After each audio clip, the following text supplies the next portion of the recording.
Welcome back to my channel study circle. आज मैं आरोह पुस्तक से क्लास फर्स्ट ईयर के स्टूडेंट्स के लिए एक कविता पढ़ाने जा रही हूँ जो त्रिलोचन कवि के द्वारा रचित है, जिनका मूल नाम वासुदेव सिंह है और कविता का नाम चंपा काले काले अक्षर नहीं चिन्हती।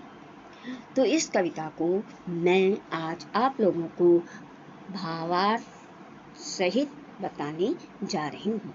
जैसा कि अभी आप लोगों ने आगे वीडियो देखा होगा, जिसमें मैंने आगे आप लोगों को 2 कविताएं पढ़ाई हैं। तो सबसे पहले जानते हैं कवि त्रिलोचन के संबंध में। देखिए, इनका मूल नाम क्या था? वासुदेव सिंह। और इनका जन्म 1917 जिला सुल्तानपुर उत्तर प्रदेश में हुआ था। इनकी कई प्रमुख रचनाएं हैं, जैसे धरती, गुलाब और बुलबुल,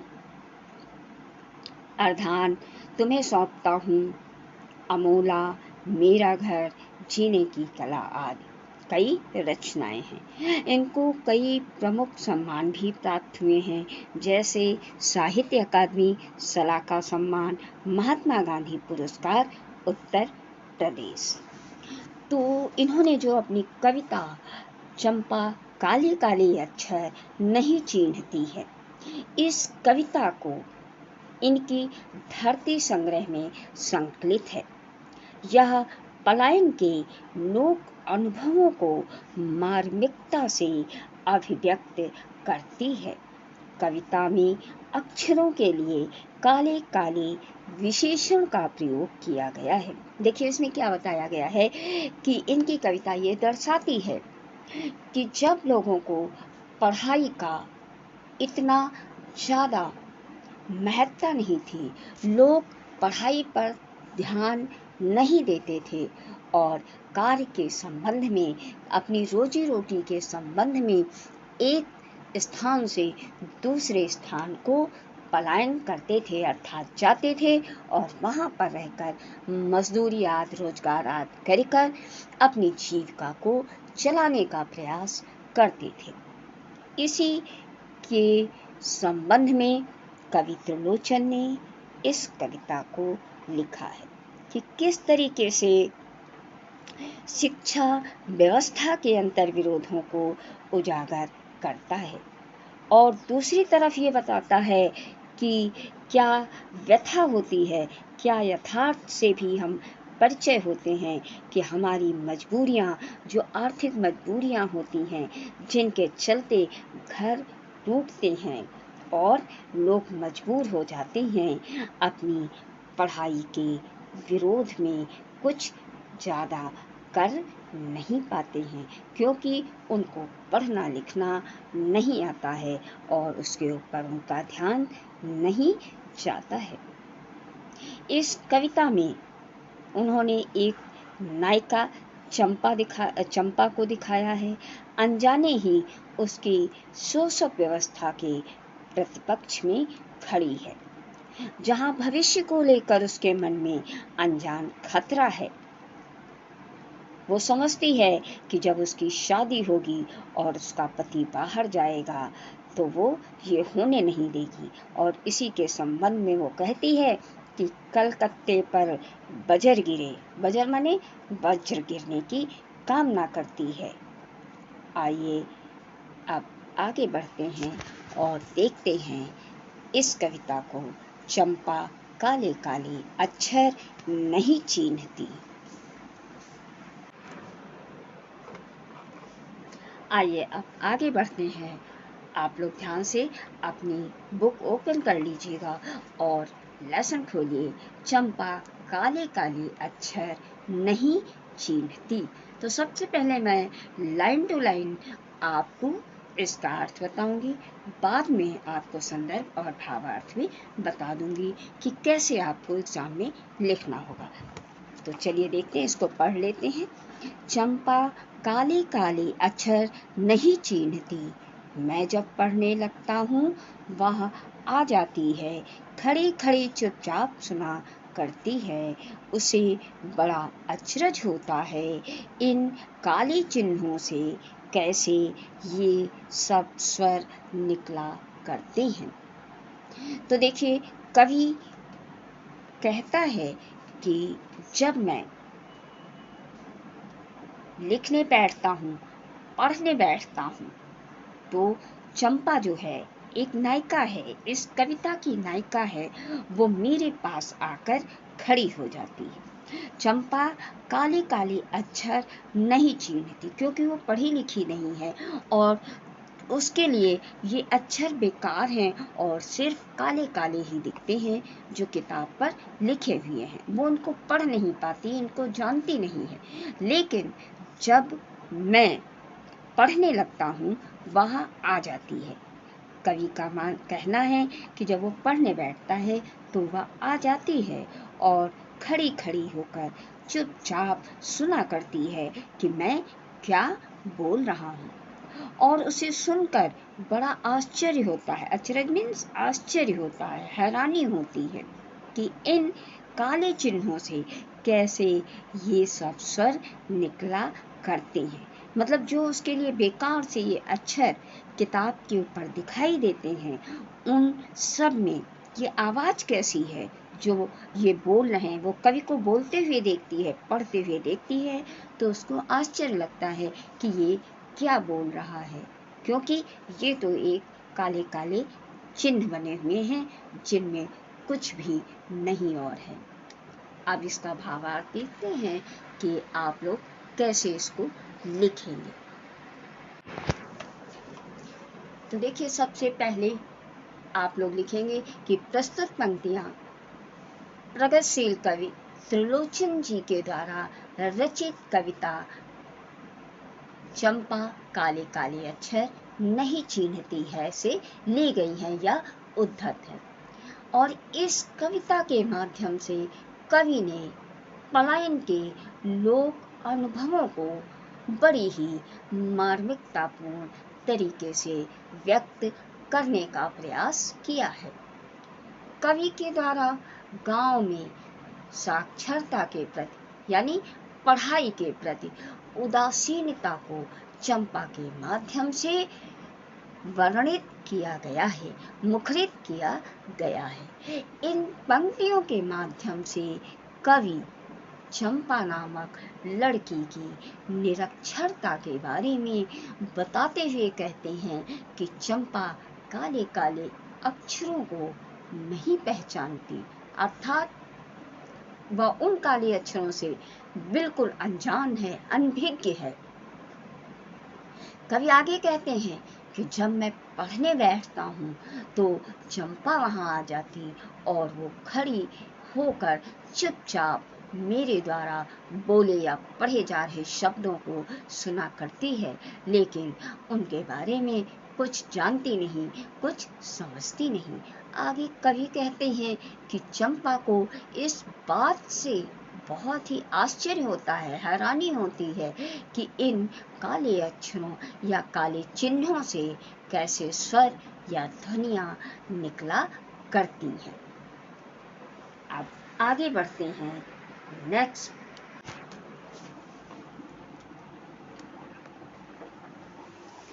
अब देखते हैं स्टैंजा 2। चंपा सुंदर की लड़की है, सुंदर ग्वाला है, गाय भैंसे रखता है, चंपा चौपायों को लेकर चरवाही करने जाती है। अब दूसरे पैराग्राफ में कवि कहता है कि चंपा सुंदर की लड़की है, सुंदर एक ग्वाला है और चंपा उसकी लड़की है। ग्वाला जो गाय भैंसे रखते हैं और दूध का काम करते हैं, उनको ग्वाला बोलते हैं। चंपा उसकी लड़की है, सुंदर ग्वाला की। चंपा चौपायों को लेकर चरवाही करने जाती है। चंपा भी उन जानवरों को लेकर, गाय भैंसों को लेकर चरवाही मतलब चराने जाती है, उनको खिलाने, घास फूस खिलाने जाती। चौपाया मीन्स वो जानवर जिनके जो जानवर होते हैं उनके 4 हाथ पैर होते हैं, तो इसलिए उनको चौपाए बोलते हैं। चंपा अच्छी है, चंचल है, नटखट भी है, कभी कभी उधम करती है, कभी कभी वह कलम चुरा लेती है। जैसे तैसे उसे ढूंढ कर जब लाता हूँ, पाता हूँ अब कागज गायब, परेशान फिर हो जाता हूँ। अब आगे की लाइन में कवि अपनी परेशानी, अपनी दिक्कत का बखान करते हुए, अपनी दिक्कत को व्यक्त करते हुए कहता है कि चंपा जो है एक अच्छी और चंचल लड़की है, वो नटखट भी है, शैतान है, कभी कभी वो बहुत शैतानियां करती है, उधम मचाती है, कभी कभी वह कलम चुरा लेती है।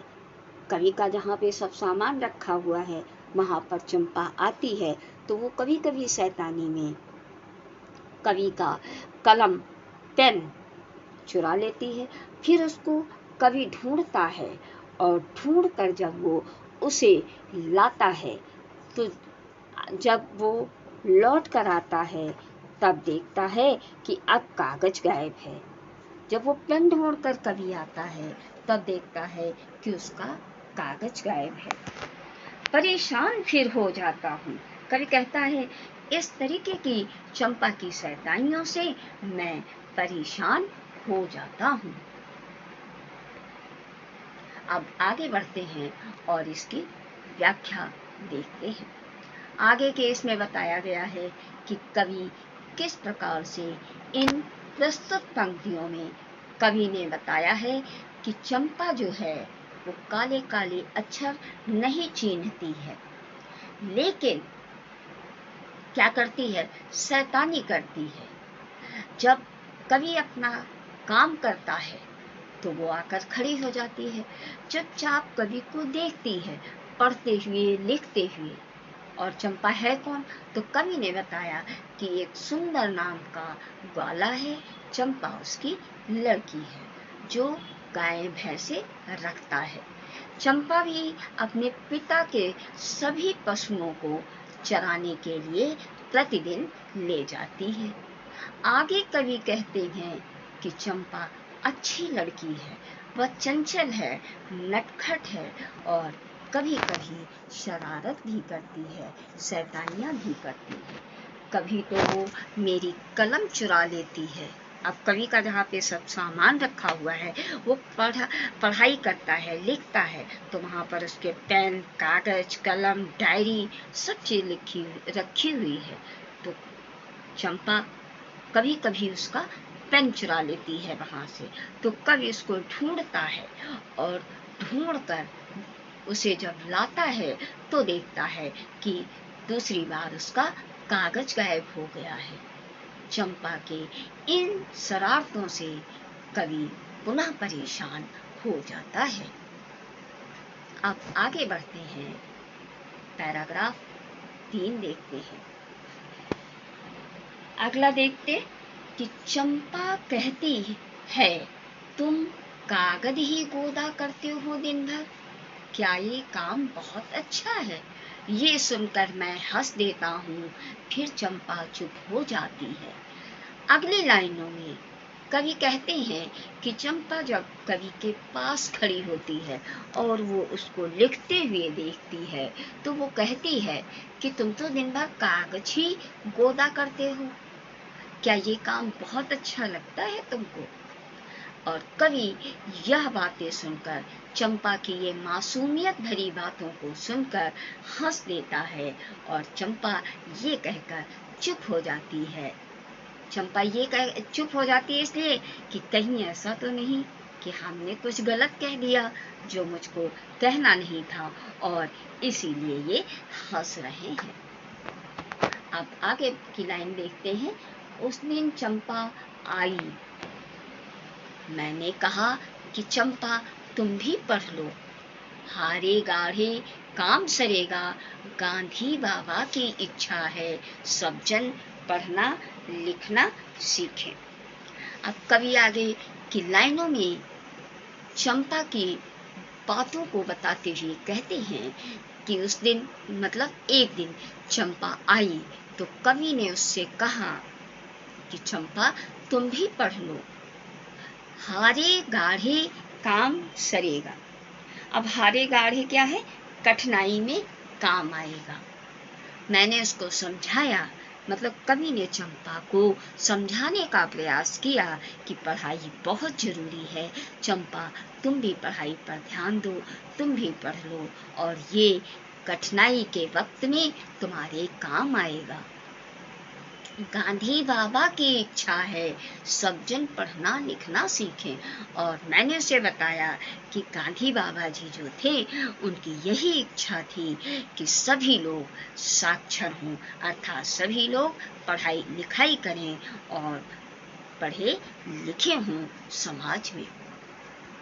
तब चंपा इन बातों को सुनकर कहती है, क्या कहती है? चंपा कहती है कि मैं तो नहीं पढ़ूंगी।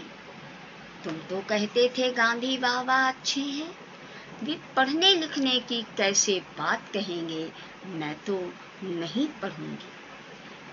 कवि की बातें सुनकर चंपा आगे कहती है, चंपा ने कहा मैं तो नहीं पढ़ूंगी। कवि ने जब समझाया तो चंपा पुनः कहती है कि मैं नहीं पढ़ूंगी, और तुम तो कहते थे कि गांधी बाबा अच्छे हैं, लेकिन गांधी बाबा अगर ये पढ़ाई की बात कर रहे हैं तो वो कैसे अच्छे हो सकते? क्योंकि चंपा की दृष्टि में, चंपा की नज़र से पढ़ाई लिखाई कोई अच्छा काम नहीं है, वो इसको अच्छा काम नहीं मानती है। इसलिए वो कहती है कि वे पढ़ने लिखने की बात कैसे करेंगे गांधी बाबा, और मैं तो नहीं पढ़ूंगी, कभी नहीं पढ़ूंगी। आगे देखिए, फिर वही व्याख्या में कैसे लिखेंगे कि प्रस्तुत पंक्तियां प्रगतिशील कवि त्रिलोचन जी के द्वारा रचित कविता चंपा काले काले अक्षर नहीं चिन्हती से उद्धृत है। इस कविता के माध्यम से कवि ने पलायन, मतलब जो लोग एक जगह से दूसरी जगह अपने घर को छोड़कर दूसरी जगह जाते हैं, उसी के अनुभवों को मार्मिकतापूर्ण तरीके से अभिव्यक्त करने का प्रयास किया है। कवि के द्वारा गांव में साक्षरता के प्रति उदासीनता को चंपा के माध्यम से वर्णित किया गया है। इन पंक्तियों के माध्यम से कवि कह रहे हैं कि चंपा मुझसे कहती है कि तुम दिन भर कागज पर लिखते ही रहते हो, क्या ये काम करना बहुत अच्छा लगता है? क्योंकि चंपा पढ़ाई लिखाई नहीं जानती है, तो उसकी नज़र में ये कागज गोदना है। चंपा की नज़र में लिखने पढ़ने का कोई महत्व नहीं है। चंपा की बात सुनकर मैं हंसने लगता हूँ और चंपा चुप सी हो जाती है। आगे कवि कहते हैं कि एक रोज चंपा मेरे पास आई तो मैंने उससे कहा कि चंपा तुम भी पढ़ना लिखना सीख जाओ, जीवन में ये शिक्षा कभी तुम्हारे काम आएगी। तत्पश्चात मैंने चंपा से कहा कि महात्मा गांधी की भी यही इच्छा थी कि सभी आदमी पढ़ना लिखना सीख जाएं। तत्पश्चात जवाब में चंपा बोलती है कि वह नहीं पढ़ेगी। फिर चंपा कवि को संबोधित करते हुए बोलती है कि तुम तो कहते थे, क्या कहते थे? कि गांधी बाबा बहुत अच्छे हैं, फिर वे पढ़ने लिखने की बात कैसे कर सकते हैं? असल में चंपा गांधी जी की अच्छाई या बुराई का मापदंड पढ़ने की सीख से लेती है, और वो बिल्कुल ही हठ प्रवृत्ति अपना कर कहती है कि मैं तो नहीं पढ़ूंगी। अब आगे बढ़ते हैं और देखते हैं आगे की पंक्तियों में कवि ने क्या बताया है। आगे कवि कहता है कि मैंने कहा कि चंपा पढ़ लेना अच्छा है। कवि ने क्या कहा? मैंने कहा कि चंपा पढ़ लेना अच्छा है, ब्याह तुम्हारा होगा तुम गौने जाओगी, कुछ दिन बालम संग साथ रहे चला जाएगा जब कलकत्ता, बड़ी दूर वो कलकत्ता, कैसे उसे संदेशा दोगी, कैसे उसके पत्र पढ़ोगी। चंपा, पढ़ लेना अच्छा है। अब आगे कवि क्या बताता है, चंपा को सिखाने की क्या तरकीब लगाता है। तो आगे वो कहता है,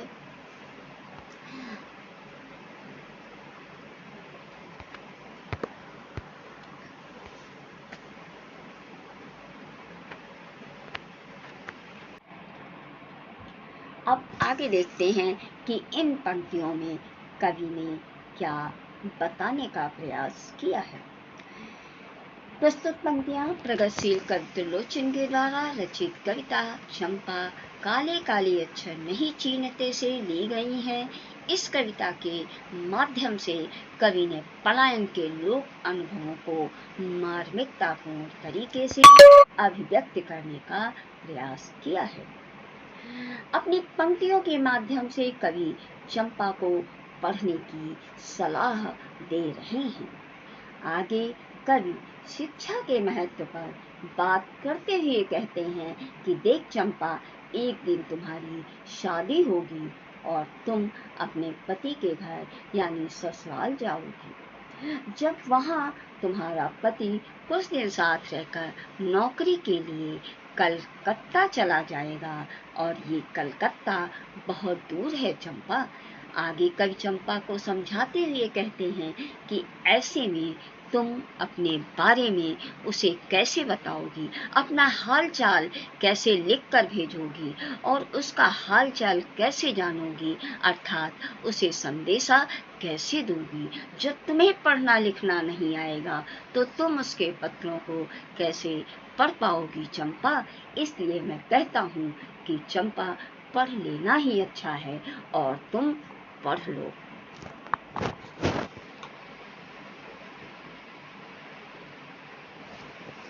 अब इस कविता की अंतिम पंक्तियों को देखते हैं। स्टैंजा 5। चंपा बोली, तुम कितने झूठे हो देखा, हाय राम तुम पढ़ लिख कर इतने झूठे हो। मैं तो ब्याह कभी न करूंगी, और कहीं जो ब्याह हो गया तो मैं अपने बालम को संग साथ रखूंगी, कलकत्ता में कभी न जाने दूंगी, कलकत्ते पर बजर गिरे। अब चंपा तो एक अनपढ़ है, उसको साक्षरता का कोई ज्ञान नहीं है, उसको पढ़ाई लिखाई का कोई अनुभव नहीं है, और वो अपनी मस्ती में, अपने अनजाने में, अपने अज्ञानतावश कहती है, कवि को कहती है कि तुम कितने झूठे हो देखा। वो कवि को झूठा साबित करती है, कहती है कि तुम पढ़ लिख कर भी इतने झूठे हो, हाय राम तुम पढ़ाई लिखाई करके भी इतना झूठ बोल रहे हो, मैं तो ब्याह कभी न करूंगी। फिर उसने कहा कि नहीं नहीं, अब मैं ब्याह ही कभी नहीं करूंगी, और कहीं जो ब्याह हो गया, आगे बोलती है कि यदि ब्याह मेरी शादी हो भी गई तो मैं अपने बालम को संग साथ रखूंगी।